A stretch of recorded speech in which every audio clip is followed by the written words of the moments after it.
नमस्कार, आप देख रहे हैं धाह न्यूज और मैं हूं अभिषेक मिश्रा। राज्यसभा का चुनाव संपन्न हो चुका है और विभिन्न दलों से जिनको राज्यसभा पहुंचना था वो राज्यसभा पहुंच चुके हैं। लेकिन राज्यसभा चुनाव को लेकर जो सियासी गर्माहट राज्यसभा चुनाव के दौरान बनी रही, वो गर्माहट अब भी खत्म होती हुई नहीं दिखाई दे रही है। और उसकी वजह यह है कि राज्यसभा चुनाव का इम्पैक्ट, राज्यसभा चुनाव को लेकर जो टिकट का बंटवारा हुआ उसका इम्पैक्ट, उसका असर अब भी देखने को मिल रहा है। और खासकर अगर आरजेडी की बात करें तो आरजेडी में कम से कम उसका असर देखने को मिल रहा है। बड़ी राजनीतिक खबर है, सियासी खबर है, बिहार की सियासत से जुड़ी हुई खबर है। आरजेडी को बड़ा झटका लगा है और ये खबर हम आपको बताने जा रहे हैं। पूरा वीडियो ध्यान से देखिएगा। दरअसल आरजेडी ने जिनको राज्यसभा भेजा, मीसा भारती को, और लगातार ये मांग होती रही कि जो हिना साहब हैं, शहाबुद्दीन की पत्नी हैं, पूर्व सांसद शहाबुद्दीन आरजेडी के, जो अब इस दुनिया में नहीं हैं, उनको राज्यसभा भेजा जाना चाहिए। लेकिन ये मांग नहीं सुनी आरजेडी ने, लालू यादव, तेजस्वी यादव ने, और अब इसकी कीमत उनको चुकानी पड़ी है। बड़ा झटका लगा है लालू तेजस्वी को। हिना साहब ने ये बड़ा झटका दिया है। उन्होंने खुद को आरजेडी से अलग कर लिया है, खुद को आरजेडी से किनारे कर लिया है।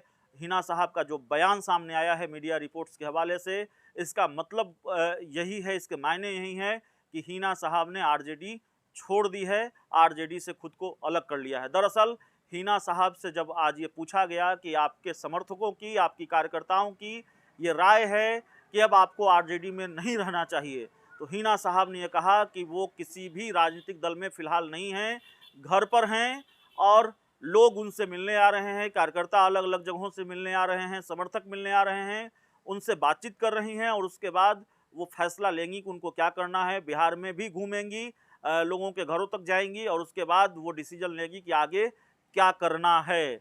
अंदेशा यह भी है, आसार इस बात के भी हैं कि हिना साहब ने अगर ये कहा है कि वो पार्टी में नहीं हैं, वो किसी राजनीतिक दल में नहीं हैं, तो उनके साथ कई दूसरे लोग भी आरजेडी छोड़ सकते हैं। इस बात की भी आशंका है, इस बात के भी कयास लगाए जा रहे हैं। और जाहिर तौर पर अगर कयास सही साबित होते हैं तो आरजेडी के लिए और भी बड़ा झटका होगा। आप जानते हैं हिना साहब को राज्यसभा भेजे जाने की मांग न सिर्फ आरजेडी के अंदर से हो रही थी, न सिर्फ हिना साहब के समर्थक शहाबुद्दीन, जो अब इस दुनिया में नहीं है, आरजेडी के पूर्व सांसद थे, उनके चाहने वाले मांग कर रहे थे, बल्कि दूसरे राजनीतिक दलों के नेता भी मांग कर रहे थे। ये मांग हिंदुस्तानी आवाम मोर्चा की तरफ से भी उठी थी, दानिश रिजवान ने भी मांग की थी, जो पार्टी के राष्ट्रीय प्रधान महासचिव हैं।